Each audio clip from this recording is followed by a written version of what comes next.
Praise Lord. प्रभू येशू ख्रिस्ताच्या नावामध्ये मी आपल्या सगळ्यांचं स्वागत करतो. आणि देवाच्या लोकांनो, आज परमेश्वर त्याच्या वचनाद्वारे नक्कीच तुमची भेट घेईल. आणि आज देवाचं वचन तुमच्यासाठी येत आहे. दानियल त्याचं पुस्तक, याचा 10वा अध्याय, वचन नंबर 12. परत एकदा रिपीट करतो. दानियलचं पुस्तक, याचा 10वा अध्याय, वचन नंबर 12.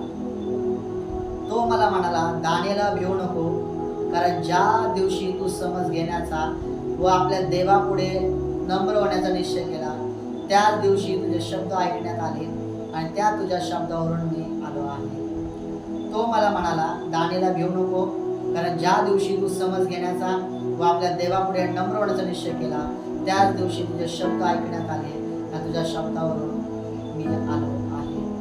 देवाचं वचन आणि परमेश्वराचा शब्द दानियलापर्यंत आला आणि तो शब्द असा आहे. आणि परमेश्वर म्हणतो, दानियला भिवू नको, कारण ज्या दिवशी तू समज घेण्याचा आणि नम्र होण्याचा निर्णय घेतला, त्याच दिवशी दानियला तुझी प्रार्थना ऐकण्यात आली आहे. देवाच्या लोकांना आपण काय प्रार्थना करतो, आपण देवाजवळ रडतो, आपण सगळ्या गोष्टी करतो, पण आपली प्रार्थना ऐकली कधी जाते माहिती का?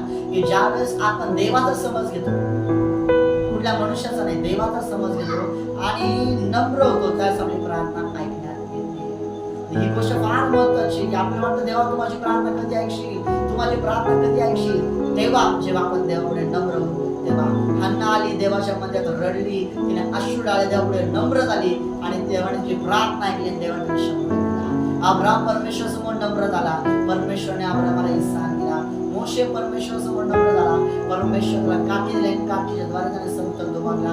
दावीद परमेश्वर समोर नम्र झाला, परमेश्वरने दावीदाला सिंहासन दिलं. योसेफ परमेश्वर समोर नम्र झाला आणि परमेश्वरने देखील त्याला राजा बनवलं. आज जर आपण समज घेतो तर नक्कीच देवाच्या लोकांना आपण आपली प्रार्थना आज ऐकण्यात आहे. एस्थरने समज घेतला की एस्थर बोलली, मी मेले तर मेले, पण माझ्या वंशासाठी, मी माझ्या लोकांसाठी, मी माझ्या यहुदासाठी मी उभी राहील. आणि ती उभी राहिली, तिने समज घेतला आणि ती नम्र झाली आणि देवाने तिची प्रार्थना ऐकली. देवाच्या लोकांना आज आपण प्रार्थना करतो, पण आपल्यामध्ये नम्रता आहे का? आपण बायबल वाचतो, पण आपल्यामध्ये समज नाही का? आपण देवाला समजून घेतोय का? आपण देवाच्या मंदिराला समजून घेतोय का? आपण आपल्या पास्टरला समजून घेतोय का? आपण आपल्या देवाच्या राज्याला समजून घेतोय का? की देवाची इच्छा माझ्या जीवनामध्ये काय आहे? देवाची योजना माझ्या जीवनामध्ये काय आहे? देवाचा हेतू आणि उद्देश माझ्या जीवनामध्ये काय आहे?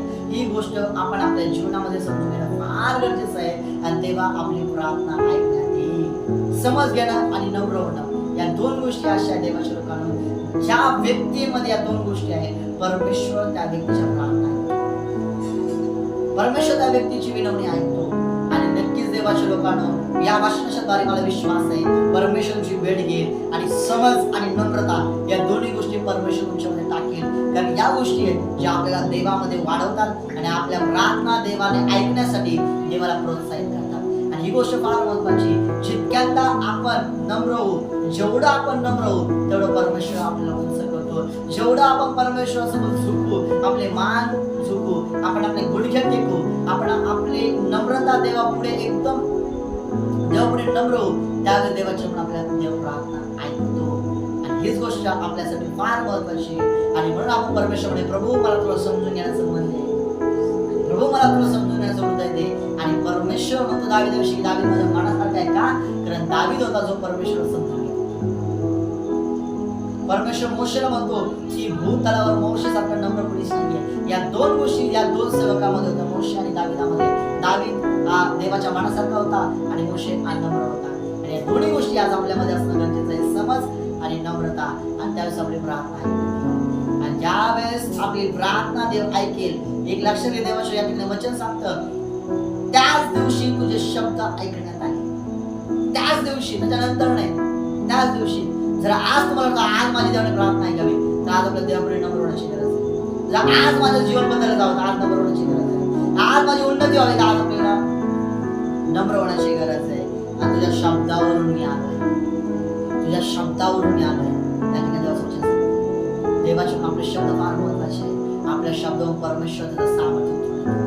नक्कीच हे वचन आज तुमच्यासाठी आशीर्वाद पडेल. समज आणि नम्रता तुम्हाला नक्कीच देईल. आणि तुमच्या शब्दावरून परमेश्वराचं सामर्थ्य तुमच्या जीवनामध्ये, कुटुंबामध्ये, तुमच्या सेवेमध्ये, तुमच्या वैयक्तिक जीवनामध्ये, तुमच्या कौटुंबिक जीवनामध्ये देवाचं सामर्थ्य अद्भुतरित्या उतरून येईल. आणि मला विश्वास आहे हे वचन तुमच्यासाठी एक आशीर्वाद आणि एक सामर्थ्य बनलं जाईल. Praise the Lord. देवाच्या लोकांना परमेश्वर आशीर्वाद करो.